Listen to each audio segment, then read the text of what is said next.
Hello beautiful people, it's that time again to find some indies you either missed or passed on due to lack of interest.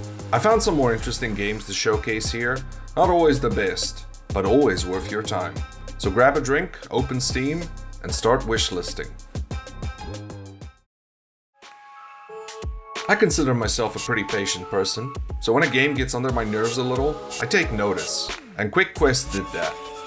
In all the right ways. Quick Quest is a roguelike from Sylph, and I use that word correctly because the only progression you carry over is your anger. Okay, I'm done making it seem like I don't like this game, because to spoil things, I just think it's neat. Full disclosure, I received the key from the developer to look at this game. It's basically a boss rush game that needs to be completed in one go. Think Alien Soldier, but even harder. You always start in the same spot and have to run through short levels to get to a boss at the end of each. Now repeat that till you see the end. It's very simple, and where it excels is the controls. The jumps feel tight and responsive. I only missed the jump once the entire time. Your attack has just enough reach, and when used in the air on enemies, it gives you a little boost. The music is also pretty good. Not a real earworm, but can get stuck in your head for a bit, and makes the repetitive nature feel less draining. The main draw here is the boss battles. Every boss feels different in design and tactics. The game makes your character face the boss even if you try and run back. Fighting game rules, son. And they are wonderful to fight. From using the usual tactic of getting out of the way of a charge, jump to dodge a wall of fire, or just pray to not get hit by these electric bolts, most bosses the first time can seem impossible. I remember my first run against the goat. Very clever. I got wrecked and needed to take a break because Quick Quest is like a bag of Tim Tams. You can eat all of them at once, guzzling it like your mom's about to catch you doing something wrong, but you'll feel sick after. Or you can eat one a day, just savoring the flavor. Hold up a second. So, it's best to take your time with Quick Quest. The title is a lie. This won't be quick, and it's something to come back to once a day and see how far you can get. Sadly, I never got to the end.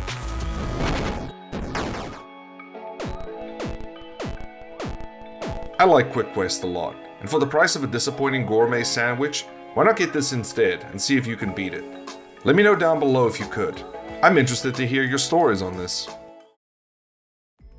If you're anything like me, you enjoy a good epic, and Raji is something a little unique. Raji is from Nodding Head Games, a small studio who set out to make a fantasy epic set in Indian tradition and folklore. You play Raji, a young girl whose little brother is kidnapped by demons one day in the city, and like God of War, expect to hear Golu! Golu! Golu! Boy! Golu! a lot. The meat of the story is less the actual events that's happening, and more the lore you find scattered around the world by looking at these murals, and listening to the two gods talk during your actions. I do love how Vishnu says mechanisms. It is not enough. There is more to do. Another mechanism to find. I could listen to him talk all day. Not so much Raji. I found her voice to be a bit grating, and how she keeps yelling everything got on my nerves. Open up! Let me in! Nothing. You also find these circle puzzles which dumbfounded me. Solving them reveals some backstory for Raji and her brother, but 90% of the time, it's literally a sentence. That is shorter than the time it took to complete the puzzle. And they're pretty easy. It doesn't add anything other than what we already know. The brother and sister are close.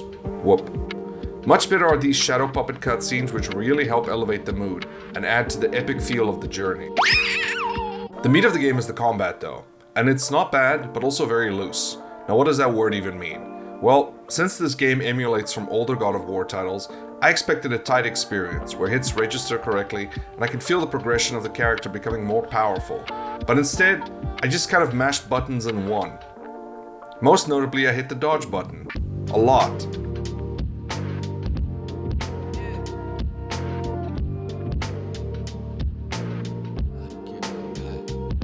It's very hard to describe why this feels off without you holding the controller, but things at least improve a little once you get the bow, because it turns the game into a twin-stick shooter, and that felt less chaotic to me, especially after some upgrades.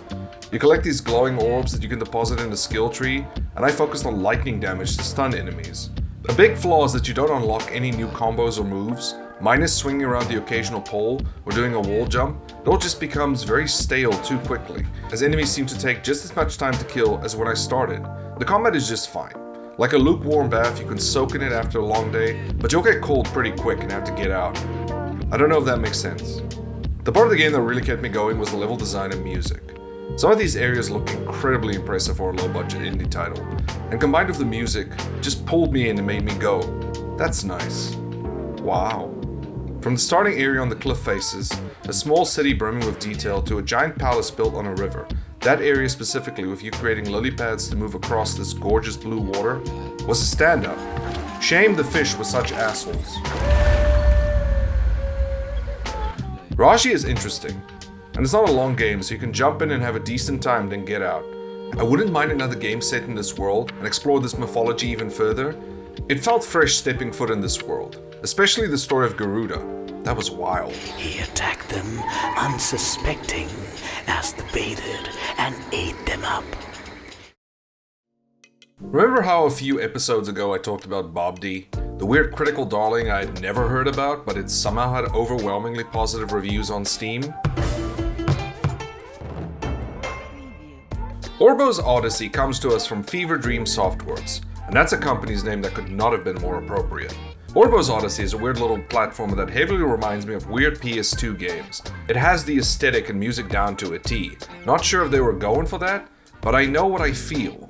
Gives me strong feelings of games like Under the Skin, Mr. Mosquito, Stretch Panic, the game where you have to pinch ladies, Areas, and Katamari Damacy. This game feels like the lost sibling of those classics. You play Orbo, a little man who gets trapped in your boss's office with a fellow co-worker, Nosy, I don't know if that's his name, and you have to find gears to 3D print an arm in order to open the door, which just means going to various levels in order to get gears, your classic 3D platformer trope.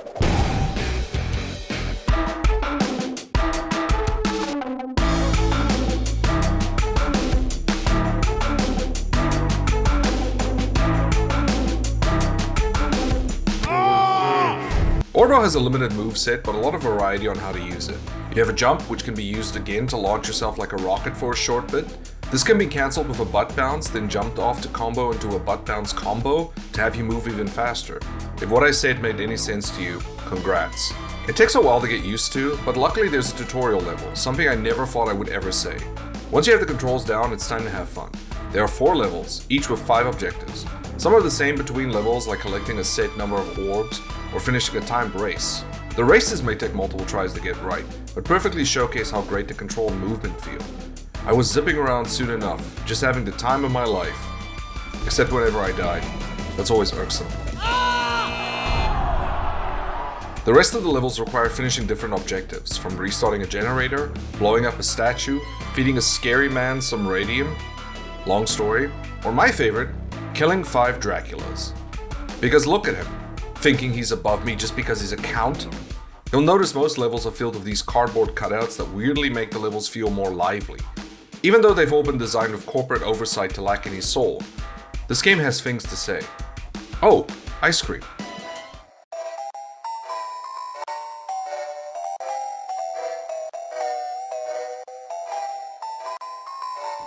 Never mind. I really have no complaints with this game. It's so much fun and the levels are wonderful.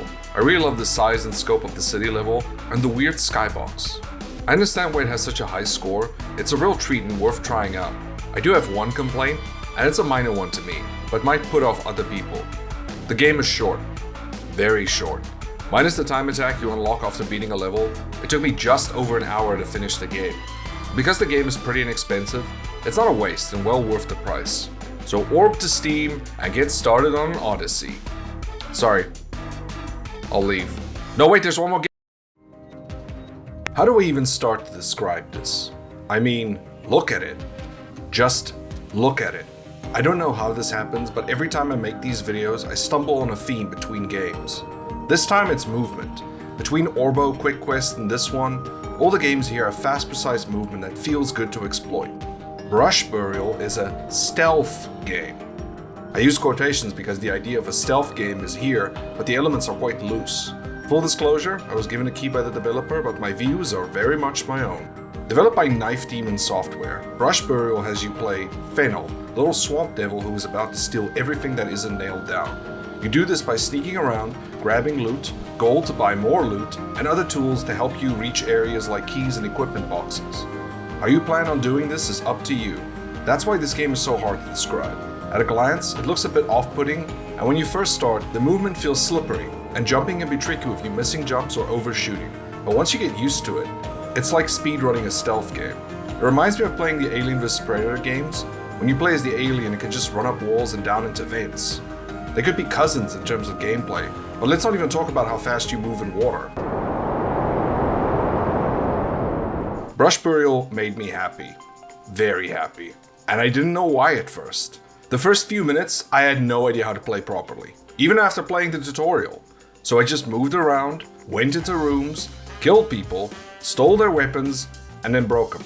I picked up every item I could find, some useless, others I still don't know what they do without a guide.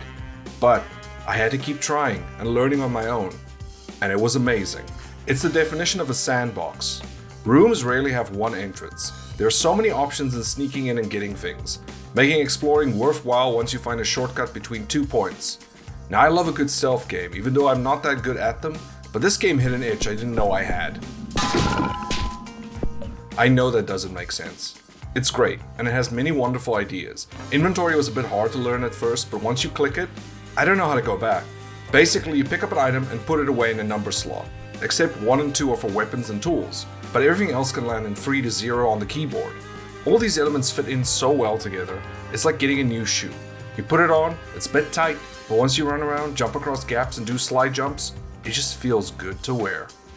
Now there are some negatives. The graphics here go for a lo-fi polygon look, which is something I've complained a lot about in indie horror games, and here it's a hit and miss. Some areas look great and really help sell the grungy feel of the underworld you are trapped in. But thanks to the low poly count, good luck seeing further than a few feet. It makes it hard to plan things sometimes when you can't see all the enemies in a room. And also means you can't always see items on the ground. Specifically, weapons tend to be the same color as the ground, but the graphics never gave me eye strain or flickered a lot like some low poly games do, so I never got a headache. The music feels as dark and dingy as the world you inhabit. It's great, even if it can loop forever sometimes after everyone's dead. All in all, I like the experience, would recommend this wholeheartedly. By that, I mean Act 1. Act 2 is another story. I can't think of another game that has so quickly dropped what is fun about it to do a 180-degree turn into pure bafflement. Act 2 of Brush Burial does not have the interconnected world with multiple entrances, the fun enemies to sneak up on, or even the scary prison town that I loved so dearly. Instead, the game has you transport through a well to various levels to collect skulls, and it's just as annoying as it sounds. First, you need to memorize the runes so you don't repeat a level. Then once you enter an area, you need to find the skull there, except for the first one. That doesn't count. And then you have to hit these generator crystals to open the well and change the rune to get to the next level.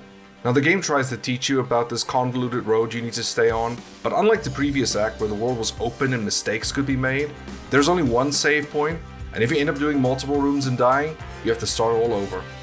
When I reached this room where you have to hit switches in order before a spirit that's following you switches them off, I simply lost my mind and gave up. I do honestly commend them for trying something else, and I can see this working on a much smaller scale with some of the annoyances scraped off, but it makes me not want to recommend the game, unless on sale, because that first act is so much fun, and I know people will enjoy it, but after that, it's almost not worth it to play any further. Needless to say, this was a disappointment. The game turned out to be kind of like a summer fling and just couldn't last. I wanted to end this part by just telling the devs this. Please don't drop this concept, and please try again. That first act can easily support a game and vision going forward. Hey, I'm not crying. You are. Third video down, and this one was bittersweet. Bunch of great games to check out, and I really hope you do, but feeling quite sad about the missed potential of Brush Burial. Thank you for watching this showcase. Remember to keep supporting more great games, and please, leave a like, subscribe, and remember, I'll see you next time.